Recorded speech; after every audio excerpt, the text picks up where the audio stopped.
Hello everyone, welcome to my channel. আপোনালোকৰ বাবে ADRE grade 3 আৰু গ্ৰেড 4 লগতে আসাম পুলিচ এক্সামৰ বাবে ইম্পৰ্টেন্ট জিকে লৈ আহিছো। প্ৰথম প্ৰশ্নটো হৈছে লক্ষ্মীনাথ বেজবৰুৱাৰ মৰণোত্তৰভাৱে প্ৰকাশিত কবিতা পুথিখনৰ নাম কি? উত্তৰ পদুমকলি। পিছৰটো প্ৰশ্ন হৈছে জোনাকী কাকতৰ প্ৰথম সম্পাদক কোন আছিল?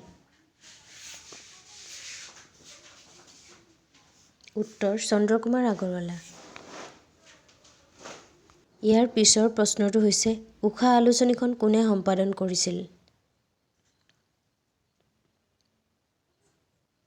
উত্তৰ পদ্মনাথ গোহাঞিবৰুৱাই। ইয়াৰ পিছৰ প্ৰশ্নটো হৈছে আবাহন কাকতখন কোন চনত প্ৰকাশ পাইছিল? উত্তৰ 1929 চনত। ইয়াৰ পিছৰ প্ৰশ্নটো হৈছে প্ৰথম অসমীয়া আধুনিক কবিতাটোৰ নাম কি? উত্তৰ বনকুঁৱৰী। ইয়াৰ পিছৰ প্ৰশ্নটো হৈছে চনেটৰ জন্মদাতা কোন?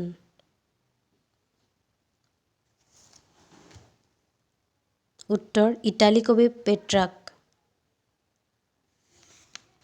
ইয়াৰ পিছৰ প্ৰশ্নটো হৈছে বাঁহী আলোচনীখন কোন চনত প্ৰকাশ পাইছিল?